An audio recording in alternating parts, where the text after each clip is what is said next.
దివ్యవాణి TV ప్రేక్షకులందరికీ శుభోదయం.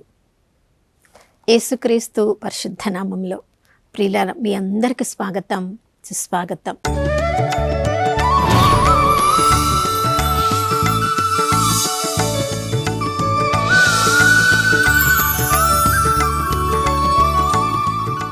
గడిచిన కాలమంతా కోడి తన రెక్కలను చాచి తన బిడ్డలను కాచుకున్నట్లుగా సిలువ రక్తపు నీడలో నిన్ను నన్ను భద్రంగా కాచుకున్న ఆ దేవాతి దేవునికి మనస్ఫూర్తిగా వందనాలు తెలియచేద్దాం.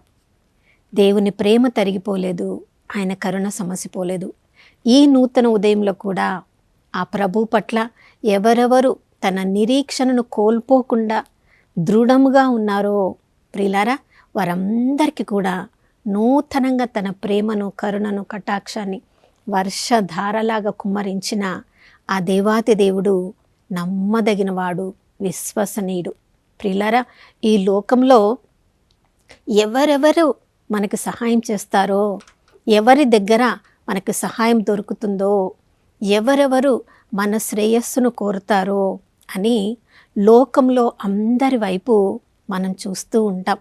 కానీ అసలు మన దృష్టి ఉండవలసినది అన్ని పరిస్థితులలో మనల్ని ఆదుకొనగలిగిన ఆ దేవుని మీద. అందుకనే కీర్తనకారుడు 70వ కీర్తన 4వ వచనంలో చెప్తున్నాడు, ప్రభువా, ఎవరెవరైతే నిన్ను వెతుకుతూ ఉంటారో వారందరూ కూడా పరమానందమును పొందుదురు. ఎవరెవరైతే నీవు ఇచ్చే రక్షణను పొందాలని అభిలషిస్తూ ఉంటారో వాళ్ళు ఆ అనుభవం పొందిన తర్వాత ప్రభువు మహాఘనుడు అని నిన్ను వాళ్ళు కొనియాడుతూ ఉంటారు. ప్రియులారా, ఈ ఘనతను కలిగిన దేవుణ్ణి ఎవరెవరైతే కలిగి ఉండరో మనుషుల ప్రేమ వైపు వాళ్ళు ఎదురు చూసినా, ఏ పరిస్థితిలో మనం ఉన్నప్పుడు మనుషులు ఆదుకుంటారో అని మనుషుల వైపు చూసినప్పుడు వాళ్ళు నిరాశలోనికి వెళ్ళి తమ జీవితానికి ఇక మార్గం చూపించే వాళ్ళే లేరా అని తమ జీవితాన్ని కోల్పోయే పరిస్థితిని తెచ్చుకుంటారు. కానీ కీర్తనకారుడు 1వ వచనం నుంచే చెప్తున్నాడు, ప్రభువా, నా పరిస్థితి అంతా కూడా నీకు తెలుసు, నన్ను ఆదుకోవడానికి నువ్వు శీఘ్రమే రమ్ము. దేవునికి ఏ కన్నీటి పర్యంతంలో మనం ఉన్నామో, ఏ ఆందోళనలో ఉన్నామో, ఏ కష్టంలో ఉన్నామో, ఏ నష్టంలో ఉన్నామో, కొన్నిసార్లు మన పరిస్థితి మనకే అర్థం కాకపోవచ్చు. కానీ ప్రియులారా, మన ఆత్మలో హృదయంలోని రహస్యములను ఎరిగి ఉన్న ఆ దేవాతి దేవునికి మన పరిస్థితి అంతా కూడా సుస్పష్టంగా కనిపిస్తూ ఉంది. మరి మనుషుల మీద మన దృష్టిని తీసివేసి చూడండి, అందుకనే హెబ్రీయులకు రాసిన లేఖ 12వ అధ్యాయం 2వ వచనంలో మన దృష్టి ఎక్కడ ఉండాలి అని సత్యము మనకు నేర్పిస్తుంది. మన విశ్వాసమునకు కారకుడును మన జీవితానికి పరిపూర్ణతను ఒసగగలిగిన ఆ యేసు ప్రభు మీద మన దృష్టిని పెట్టాలి. ఆ ప్రభువులోనే మన ఆనందాన్ని వెతుక్కోవాలి. ప్రభువు జీవితమే మన జీవితానికి మంచి మాదిరి. ప్రియులారా, యేసు ప్రభు కూడా ఈ లోకంలో ఉన్నప్పుడు శ్రమలను, అవమానములను అనుభవించారు.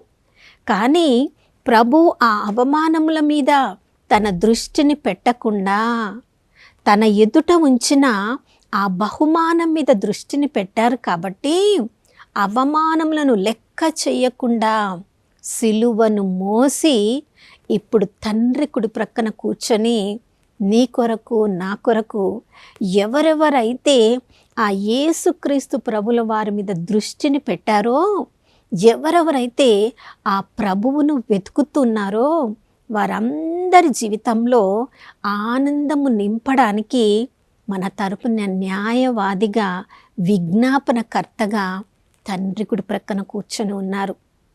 ప్రియులారా, గలితీయులకు రాసిన లేఖ 3వ అధ్యాయం 13వ వచనంలో మనం చదువుతున్నాం, చెట్టు నుంచి వ్రేలాడబడిన ప్రతి వ్యక్తి శాపగ్రస్తుడు.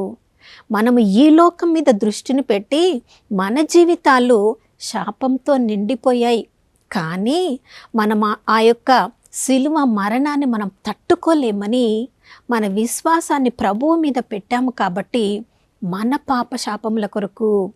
ధర్మశాస్త్రము దాన్ని పూర్తిగా మనము అనుసరించలేకపోవడం వలన తెచ్చుకున్న శాపాన్ని తీసివేయడానికి ఆ ప్రభువే ఆ సిలువ మీద వ్రేలాడబడ్డారు. అవును ప్రియులారా, ఎందుకు యేసుప్రభుకి ఎన్నో రకాల శిక్షలు వేసి ఉండవచ్చు కదా, ఎన్నో రకాల శిక్షల ద్వారా ఆయనకు మరణాన్ని ఇచ్చి ఉండవచ్చు కదా, ఎందుకు సిలువ మీదనే ఆయన మన కొరకు మరణాన్ని శాపాన్ని తీసివేశారు అంటే ఈ చెట్టు ద్వారానే కదా ఈ లోకంలోనికి పాపము శాపము ప్రవేశించింది. ఆదికాండం 3వ అధ్యాయంలో మనం చదువుతున్నాం. ఏవమ్మకు ఆ చెట్టు యొక్క పండు ఎంతో చూడడానికి చాలా బాగా అనిపించింది, నోటికి రుచిగా కూడా ఉండవచ్చు. చూడండి, తెలివి వచ్చిన ఆ తెలివి జ్ఞానములను నేను పొందితే ఇంకా ఎంత బాగుండునో అత్యాశకు పోయి దేవుడు తినవద్దని ఆజ్ఞ ఇచ్చిన చెట్టు పండును తిని చట్ట ఉల్లంఘనం చేసింది. కాబట్టి ఏ చెట్టు వల్ల అయితే మానవ జాతి శాపమునకు గురి అయిందో అదే చెట్టుకు వ్రేలాడబడ్డం వలన యేసు ప్రభువు శాపము యొక్క దాని ఉద్ధృతిని పూర్తిగా వ్రేళ్లతో సహా తీసివేశారు. ప్రియులారా, చూడండి, ఆ సర్పము వచ్చి ఏవమ్మను తన మోసపుచ్చి పాపంలోనికి శాపంలోనికి లాగినప్పుడు ఇశ్రాయేలు ప్రజలు కూడా 40 సంవత్సరముల ఎడారిలో నడుస్తున్నప్పుడు వాళ్ళు సనిగి గొనిగి దేవుని ఉగ్రతకు గురి అయినప్పుడు మరొకసారి రూపంలోనే పాములు వచ్చి వాళ్ళని కాటు వేసినప్పుడు ఎంతోమంది మరణించారు. కానీ దేవుడు మరలా వారి యొక్క మొరను విని చూడండి దానికి పరిష్కారాన్ని చూపిస్తున్నారు.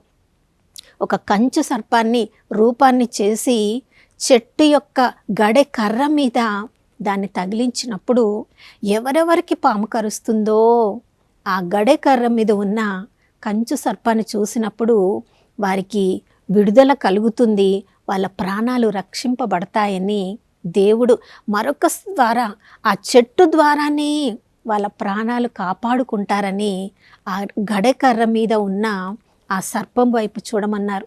సర్పము వైపు చూసినప్పుడు మన పాపములు శాపములు మనకి గుర్తుకు వచ్చినట్లే గడెకర్రను చూసినప్పుడు ఒకరోజు ఈ చెట్టు ద్వారా కదా మానవ జాతి శాపానికి గురి అయింది. కానీ యేసుక్రీస్తు ప్రభుల వారు అదే చెట్టు మీద వ్రేలాడబడి దాని యొక్క పాపపు ఉద్ధృతిని తీసివేశారని మనం గుర్తుంచుకోవాలి ప్రియులారా. అందుకని సిలువ వైపు చూసిన ప్రతిసారి మొదట మనకు గుర్తుకు రావాల్సింది మన పాప జీవితం, మన శాప జీవితం. కానీ దాని కొరకు పశ్చాత్తాప పడినప్పుడు మరొక వైపు సిలువలో వ్రేలాడిన నా స్థలములో నీ స్థలములో నా పాపముల కొరకు నీ పాపముల కొరకు ఆ ప్రభువు తన ప్రాణాన్ని బలిగా అర్పించారని మనకు గుర్తుకు వచ్చినప్పుడు ఆ కల్వరి ప్రేమను మనం గుర్తు చేసుకున్నప్పుడు కల్వరిలో సిలువలో వ్రేలాడబడిన ఆ యేసుక్రీస్తు ప్రభుల వారిని మనం వెతికినప్పుడు మన శారీరక జీవితంలో మాత్రమే శాపం నుంచి విడుదల కాదు, మన ఆధ్యాత్మిక జీవితంలో కూడా శాపం యొక్క పరిస్థితి మనలో ఉండకుండా పరలోకానికి మనల్ని వారసురాలుగా చేస్తుంది ప్రియులారా. ఈ లోకంలో ఉన్నప్పుడే సిలువ వైపు చూసి మన జీవితాన్ని ఆ ప్రభువునకు ప్రభు యొక్క ప్రేమకు అంకితము చేసినప్పుడు ఆ క్షణమే మనం గుర్తు చేసుకోవాలి, ఈ లోకంలో మనం శాశ్వతంగా ఉండబోవడం లేదు. ఎవరెవరైతే ఆ సిలువలో వ్రేలాడబడిన యేసుక్రీస్తు ప్రభుల వారి నామములోనే నాకు రక్షణ ఉన్నదని నమ్మి వారి నోటితో ప్రకటిస్తారో ఆ విధంగా రక్షణ పొందిన వాళ్ళందరికీ కూడా ఆ సిలువ మరణ పునరుత్థానాల ద్వారానే యేసు ప్రభు నామంలో మనం పరలోక సభ్యులుగా మారిపోతున్నాం ప్రియులారా. యూదులను మనం చూసినప్పుడు వాళ్ళకి సిలువ విలువ తెలియదు.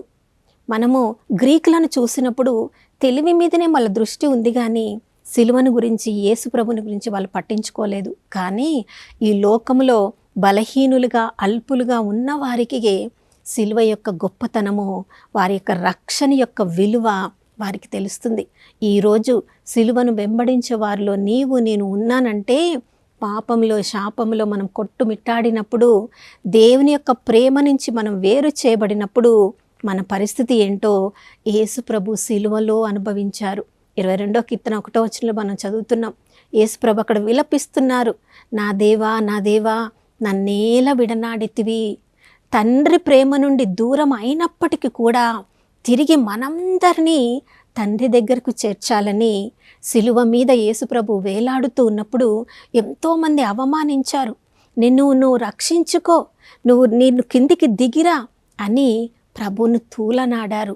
అయినప్పటికీ కూడా ప్రభువా తండ్రి వీరు ఏమి చేస్తున్నారో వీరు తెలియక చేస్తున్నారని వాళ్ళందరినీ మన్నించి ఆ ప్రభు యొక్క ప్రేమ ద్వారా అందరి కొరకు ప్రార్థించగలిగిన గొప్ప కల్వరి ప్రేమను మనం అర్థం చేసుకుంటే, ఈ లోకంలో మనల్ని అవమానించిన వాళ్ళను కూడా, మనల్ని నిష్ఠూరాలాడిన వాళ్ళను కూడా మనం అర్థం చేసుకోగలము.